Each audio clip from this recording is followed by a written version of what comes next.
of the faith. Sorry. At this time, the kids can head downstairs for Sunday school or to their upstairs to their programs if they have them. Don't want to forget that. So as I was saying, these past couple of weeks, we've been working through a series that's been looking at different heroes of the faith in the Bible. And as we learn about these heroes, and we continue to live out our daily lives and kind of apply some of these lessons, I think it's common for us to have some insecurities as we go about trying to apply the things that we talk about here on Sunday morning. Because the reality is that living a Christian life is not always easy. In fact, we're often forced to deal with difficulties and struggles of all kinds. And sometimes when we encounter depression or grief or anxiety, loneliness or poverty, we feel like our only option is to surrender to defeat because we lack the ability to overcome those circumstances. And I'm sure we've all dealt with these moments of insecurity. However, I believe that God desires for us to live victorious lives. Not only does he have that desire for us, but he also gives us the ability to overcome, to conquer through Jesus Christ. And our story that we're going to look at today is an interesting example of that. So to set the stage a little bit, we'll kind of pick up from where we left off last week. So the Israelites, through the guidance of God and the leadership of Moses, had escaped from slavery in Egypt, and they had been wandering through the desert for 40 years. And finally, they came to the land that God had promised for them. But once there, Moses passed the leadership on to Joshua, and they entered the promised land together. But once they were in the promised land, we find this pattern of behavior that kind of developed in Israel, where the generation that listened to God and was faithful to God would pass, and a new generation would come, and they would turn away from God. There would be consequences for this, often in the form of neighboring tribes or nations invading Israel, killing many of them, and stealing from them. So these were these consequences. And eventually, after years of this happening, of these invasions, the people of Israel would cry out to God, and then God would raise up someone, one of them, as a deliverer. And they would defeat the enemies that were invading them. There would be peace, and they would worship God, and then that generation would pass, and the cycle would repeat itself. The new generation would turn from God again, and we would see this pattern developing in the nation of Israel. So this is kind of where we find ourselves in the story today. We're in this position in this cycle where the generation that had witnessed God's deliverance had passed, and a new generation was worshiping false gods. They had built altars and idols in the name of other gods that some of these other nations were worshiping. And Israel had been doing evil in the eyes of the Lord. We read in Judges chapter 6. And for 7 years, the Midianites, another tribe or nation, had been invading and oppressing Israel. Midian impoverished the Israelites so much that they began to cry out to the Lord for help. So I'm going to invite Karen up, and she can take our story from here.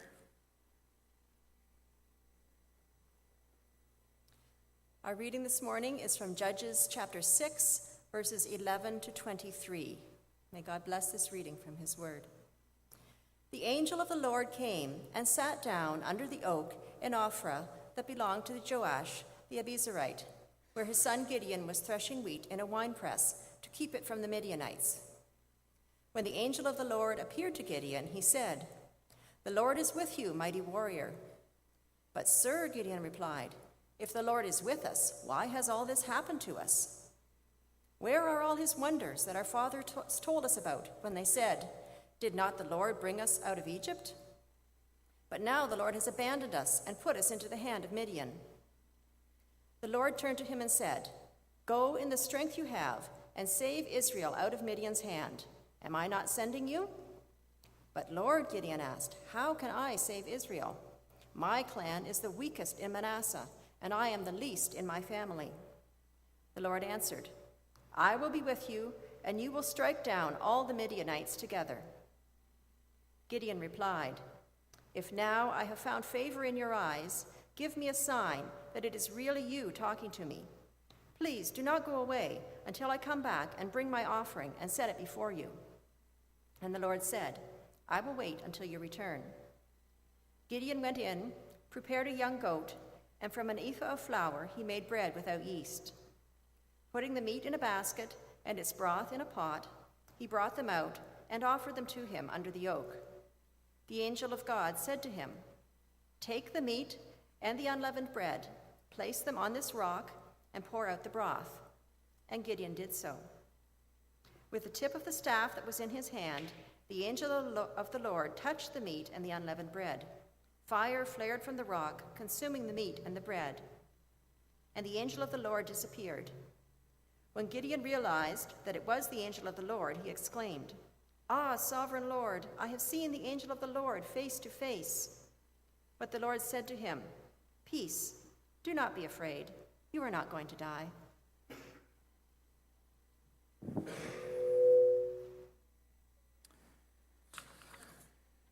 So, as I mentioned earlier, these were difficult days for the people of God.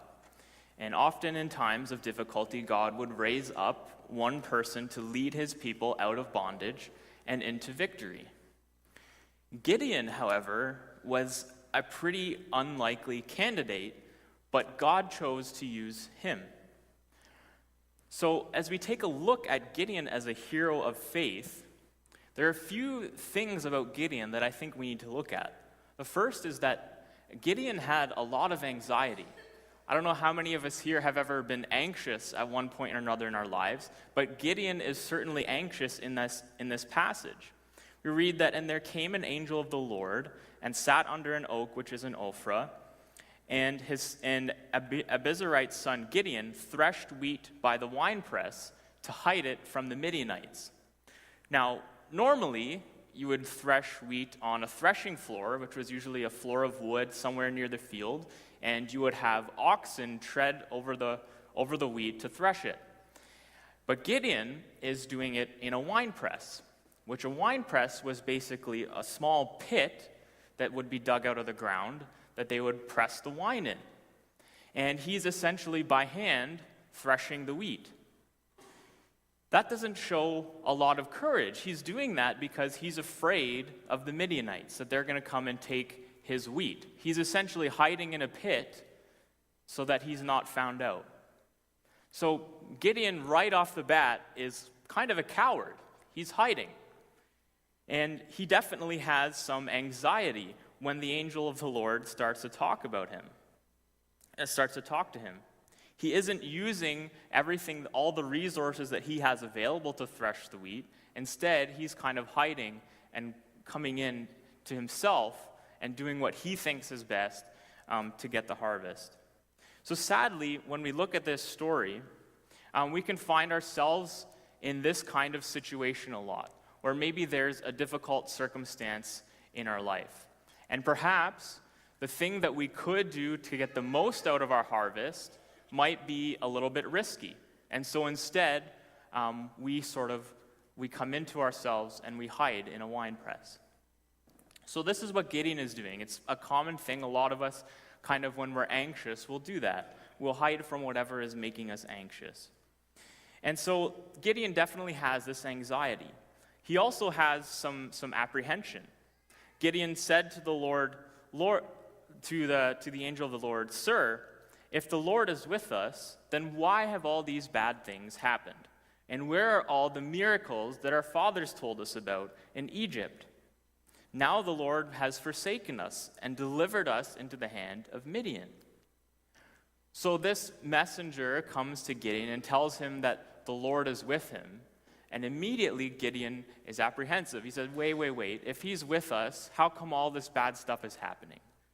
Our fathers talked about all these miracles and how God was so great and did all these great things, but I don't see any of that. Here I am threshing wheat in a winepress because the Midianites have taken over our land and we're oppressed. So he's anxious and he's apprehensive. And I think that when we think about our own lives, that's kind of what our enemies, or the enemy, would want us to believe, that God has abandoned us. When we find ourselves in difficult circumstances, Satan would love for us to believe that God has, in fact, abandoned us. So Gideon also makes an assumption. So he says unto him, Sir, where shall I save Israel? Behold, my family is poor. I am the least in my family. Gideon immediately begins to question himself. So not only is he essentially a coward, but he's anxious, he's apprehensive, he doesn't believe that God is with him, and he also doesn't believe in any of the gifts that God has given him. He believes that he's the least of the least, and he can accomplish nothing. How could God possibly use me? I'm the poorest of the poor and the least in my family. This type of assumption, I think, is also very common for us. We often feel that God can't possibly use me. What gifts do I have? Perhaps you maybe have felt that you would love to be involved in a certain ministry of the church or something in your community to help others. Maybe something that you felt God might be calling you to, but we weren't sure about it because we thought, well, surely someone else would be better. Surely there's someone else that would be better to do that. And so this is how Gideon is feeling too. So Gideon is this guy who's hiding in a wine press and who's afraid and scared. So how is Gideon an example of a hero of faith? We're in this series of heroes of faith, and we have this guy, Gideon. The interesting thing is that while Gideon isn't immediately faithful, in fact, I would say that when we start reading about him, he is severely lacking in faith. He has no faith in what God is telling him to do. God is saying that he's with him. Gideon has very little, if any, faith. But he does something right. And we read that at the end of our passage. He said, let me go and make a sacrifice. Let me go and bring an offering. And then I'll see if you are who you say you are. So Gideon is still a little bit unsure, but he takes a step. He says, if you are God, if you are the Lord, then the right thing for me to do would be to offer something of myself to you. And so he goes and he does that. And I think for us here this morning, when we think about trying to live out our faith and live up to some of the things that perhaps God is calling us to do in our lives, the easiest and really the only thing we can do is to take a first step, no matter our fears or our anxieties or our apprehension. And what we find as we continue to read about Gideon and the rest of his story is that even after taking this step, and after the angel of the Lord disappears in a fire and Gideon realizes, wow, this really is the Lord, as we continue to read beyond this passage, and I encourage you to read it perhaps later today or this week, Judges chapter 6 and 7 in your Bibles. As we read more about Gideon, he doesn't immediately become this hero of faith. He's taken this first step. Now he's seen that this is in fact the angel of the Lord.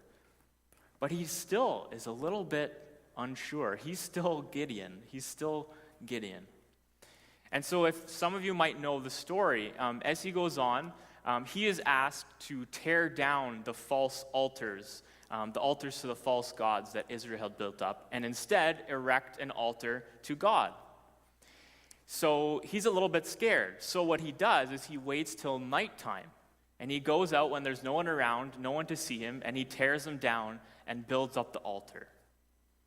Now, I know in my life, a lot of times I've been asked to do something by God, or I've felt, a nudging of the Spirit to take a step outside of my comfort zone, and I kind of try to compromise with God.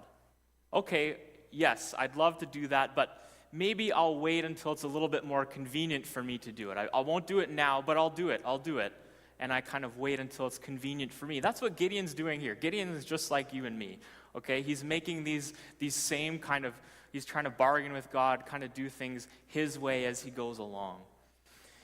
And so he does it, but he does it. He follows through. He tears down the altar. He builds the altar to God. And then God says to him, okay, Gideon, it's time. You're going to deliver Israel from the Midianites. So go gather the people. We're going to go defeat them. So Gideon gathers all these people. And as they're kind of waiting there, they've gathered, the Midianites have gathered, and Gideon is still not too sure. He has this army now, but he says, okay, God, if you're really going to make this happen, I'm going to put this fleece out on the ground. And overnight, I want you to make the ground completely dry, but make the fleece wet with dew. And then I'll know that what you're telling me is true. And so he leaves the fleece out, and guess what? In the morning, the fleece is wet and the ground is dry. Great. Gideon has now seen that this really is God, so he can go and defeat the Midianites. Not quite. This is Gideon we're talking about. He's not really sure. So he says, okay, God, that's great, but please don't be mad. One more time. Tonight, now I'm going to do the same thing, but I want you to make the ground wet and the fleece dry. And guess what? The next morning, the ground is wet and the fleece is dry. So now Gideon has no choice. He's tried to delay. He's tried all the options to get away from God and get away from what God's asking him to do. And now he has no choice. This is obviously God telling him to do this. So he gathers the army and he gets ready to go fight the Midianites. But now that Gideon is finally kind of following through on what God has asked him to do, he encounters a bit of a difficult circumstance, or really a difficult ask from God once again. God says to Gideon, he says, your army is too big. If you go and fight the Midianites now, everyone will think that you did it with your army. But I want them to know that I did it. So what I want you to do is, if any of your soldiers are afraid, okay, Gideon had an army of about 30 to 40,000. He said, if any of your soldiers are afraid to fight, tell them to go home. So Gideon, now being a little bit more confident that this is God and God is asking him to do this, he right away goes and tells his men, he says, if any of you are afraid, go home.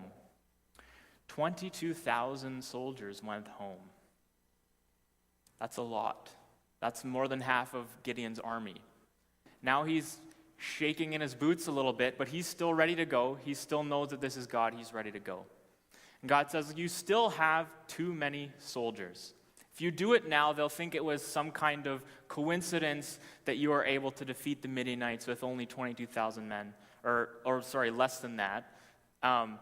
It'll just be a coincidence. I want them to know it was me, so I'm going to have another test for you. I want you to go down to the water with your men and have them all drink from the water. Those that drink with their hands, send home. Those that lap the water like a dog, keep them. Guess how many lapped the water? 300. Gideon had this army of 30 to 40,000 men. And now he's down to this army of 300. But Gideon, throughout this whole process, he's gone through this journey. We see this entire faith journey with Gideon. It starts out with him being an anxious coward. Really, an anxious coward. And he slowly learns to trust God. But he keeps taking steps of faith along the way. Once he makes an offering to God first. And then once he definitely hears what God is asking him to do, he tries to discern whether or not this is really God or someone else that's telling him to do this. And so he asks for these signs. Now, there's a couple distinctions to make here. So the thing is that really, Gideon asking for these signs of the fleece could be seen as a lack of faith. And I think it's fair for us to look at it that way. Gideon still is not really sure of himself. But I think it's also important to note that God has already given Gideon a direction to go. Gideon has heard that call from God. So it's very different from saying, okay, God, if this happens, I'll do this. If this happens, I'll do this, and kind of leaving it up to chance. Gideon has already heard a very clear call from God to go gather these men and defeat the Midianites. But what he's doing with this test of the fleece, one, he's a little bit unsure, and this maybe isn't exactly how we would like to go about things, but he's also trying to discern whether or not this is really God talking to him. And once he's sure that it is, we see from that point on, when God asks him to whittle down his army to 300 men, Gideon is right there, ready to go, and he follows along. So we see this whole journey that Gideon goes through. And if we think about our own lives, a lot of us will find ourselves, depending on the circumstances, at the beginning of that journey with Gideon. We're anxious. We're maybe depressed, and we're saddened by the circumstances that we see ourselves in. We are oppressed. But when God comes and he asks us to do something, to get our community out of the mess that we see ourselves in, we have to have faith in him. We have to take that first step and let him lead us on. Because it's not Gideon that ends up defeating the Midianites with 300 men. It's not Gideon's anxious, cowardly self. It is God who does that. And God gets the glory. So at the beginning, Gideon was weak in faith, which made it hard to reconcile the assurances of the presence of God with the distress that had been brought on Israel. The angel answered some of Gideon's objections, and he told him to act as Israel's deliverer. God delights in advancing the humble. When we feel that we are weak, when we are humbled by our circumstances or those around us, God delights in bringing us up out of those circumstances into victory. Now,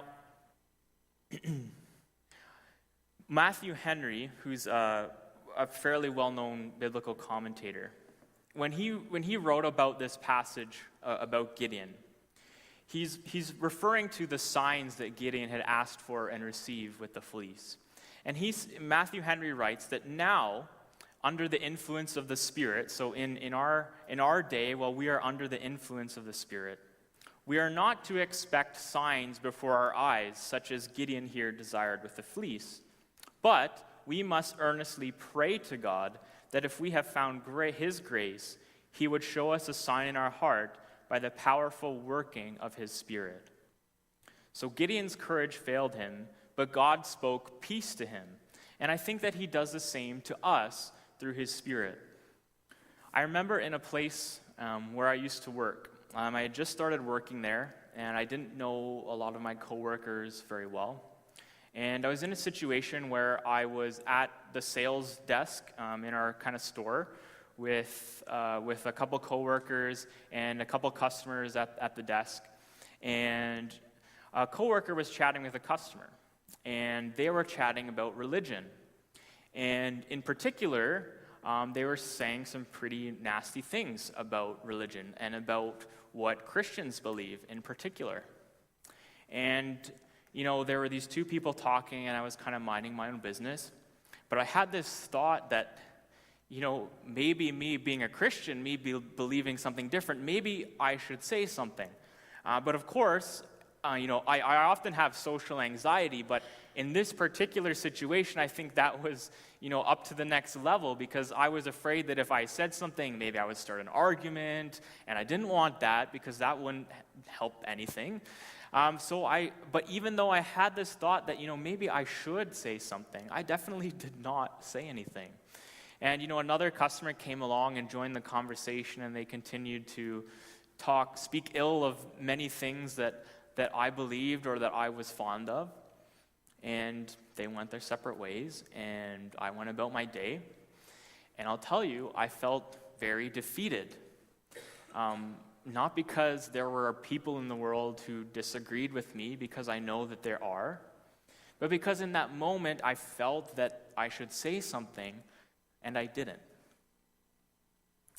And I think that maybe that was a prompting of the Spirit to say something, whatever I was going to say.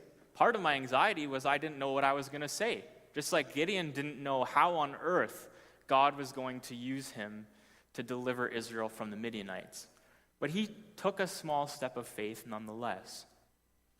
So sometime later, at this same job, I found myself in a very similar situation, believe it or not, with a customer and a coworker chatting about religion and speaking ill of Christianity in particular.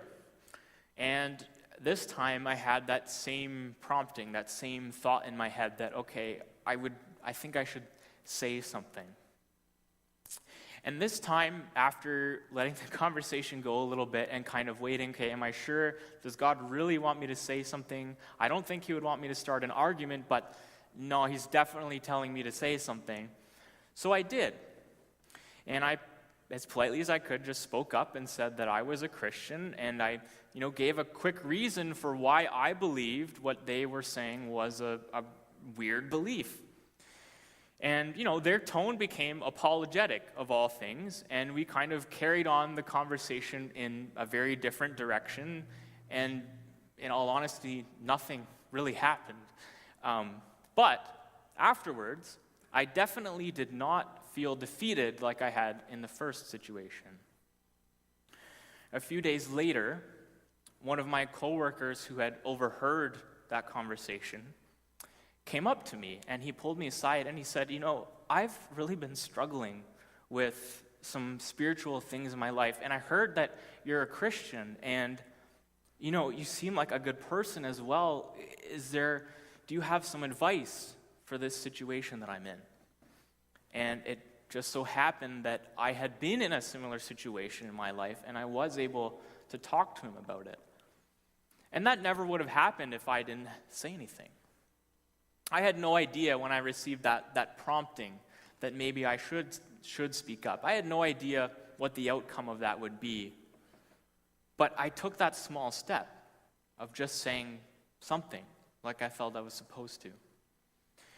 And I think that it takes a certain kind of faith for us to overcome fear, that feeling that we are inadequate. I didn't feel that I had any particular gift of speech, or that I had any particular argument that I would use to combat them in what they were saying. I didn't feel like there was any reason that I should be the person to speak up. But when we do overcome that fear and realize that God can work through our iniquities, good things happen. And sometimes faith in God requires a little bit of courage.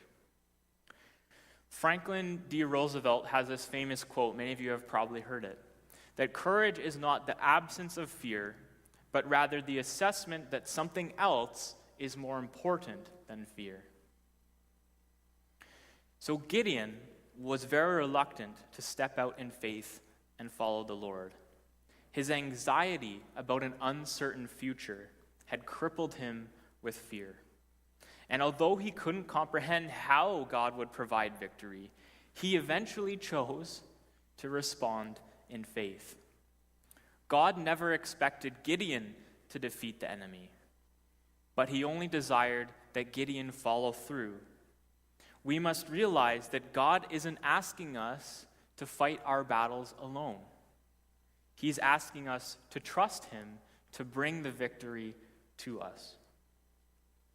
We often find ourselves in desperate days, but God is looking for those who will stand for him and stand with him despite the difficulties that we face.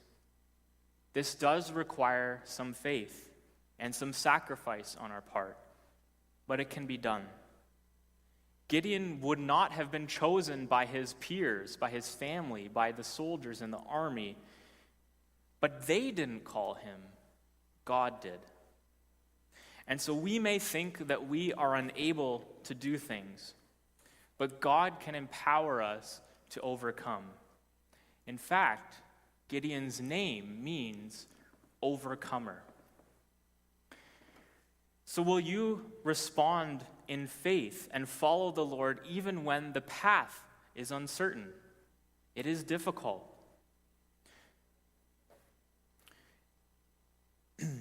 Is God working with you in a certain area of your life? And have you been reluctant to respond to his direction? If we can come to him and receive his strength, then we can do it. We must come to him, though, and we must be willing to receive that strength to follow him.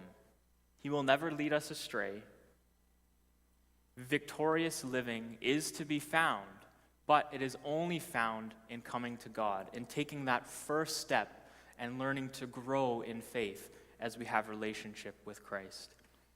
So I ask that we come to him this morning and that we believe when he gives us the call. Let's pray together this morning.